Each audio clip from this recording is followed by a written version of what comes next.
Hello viewers, আসসালামু আলাইকুম। আশা করি আপনারা সবাই ভালো আছেন অ্যান্ড আলহামদুলিল্লাহ আপনাদের দোয়ায় আমিও ভালো আছি। সো দেখতে পারতেছেন আমার পিছনে একটি পাখি, সে মূলত টিয়া পাখি, আমি তার নাম রাখছি লাইগার। সো নামটা কেমন হয়েছে সবাই জানাবেন। অ্যান্ড পাখি পালার আগে আপনাদের হৃদয়টাকে নরম করতে হবে, আর নাইতে পাখি পালা যাবে না। পাখি পালতে গেলে সব কিছু স্যাক্রিফাইস করতে হবে, কারণ তারা যে কোনো সময় পটি করে, তারপরে তারা খায় প্রচুর, আরও নানা রকম ইত্যাদি ইত্যাদি, তাদের রোগ হয় প্রচুর। আর যেমন হলো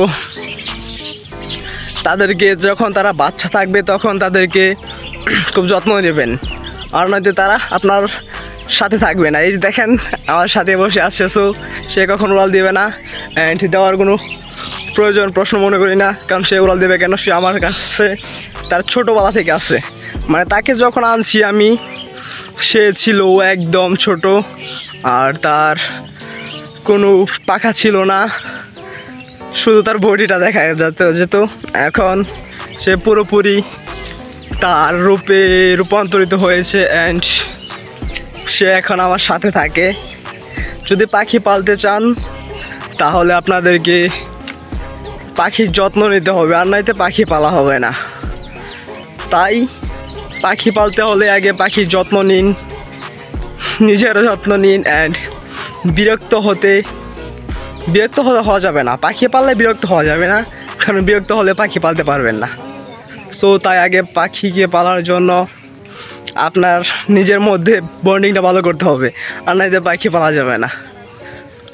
আর যদি না বোঝেন তাহলে অনেক রোগ হতে পারে, যেমন ঠান্ডা লাগলে পাখি পাখা ছেড়ে দেয়, খাওয়া দাওয়া বন্ধ করে দেয়, আরও নানা রকম জিনিস আছে। তো সে এমনভাবে মানে নিঃশ্বাস ছাড়ে, ঠোঁট ফাঁক করে নিঃশ্বাস ছাড়ে, আর হলো সে কখনো মানে গাড় ছেড়ে দেবে, মানে নানা রকম ইত্যাদি ইত্যাদি, তাহলেই বুঝবেন যে পাখি অসুস্থ হয়েছে। আর ঠান্ডা লাগলে পাখি সাধারণত পাখির মানে একদম কি বলবো কিছু মানে এর লক্ষণ দেখা যাবে। তা যদি আপনারা না বোঝেন তাহলে ইউটিউব আছে, ইউটিউব থেকে দেখবেন। আর যদি নিজের কিছু মানে একুরেসি থাকে তাহলে তো কোনো কথাই নেই। আর এই যে আমার পাখি, তার নাম হলো লাইগার। তার নামটা কি ঠিক হয়েছে কি হয় নাই? সো আপনারা যদি মনে করেন এর থেকেও বেটার কোনো নাম দেওয়া যায় তাহলে আপনারা বলবেন অবশ্যই যে ওর নাম লাইগার না, ওটা দেওয়া উচিত, তখন আমি ওটা দেব। আর তো আজকে এই পর্যন্তই, আর নেক্সট দেখা হবে অন্য কোনো ভিডিও নিয়ে। অ্যান্ড এতদিন মানে তেমন ভিডিও দিতে পারি না, এখন থেকে প্রায় চেষ্টা করবো সবসময় মানে অ্যাক্টিভ থাকার জন্য, অ্যান্ড সবাইকে সাপোর্ট করব, অ্যান্ড সবাই আমাকে সাপোর্ট করবেন যাতে আমি নেক্সট আমার ভালো কিছু করতে পারি ও ভালো কন্টেন্ট তৈরি করতে পারি।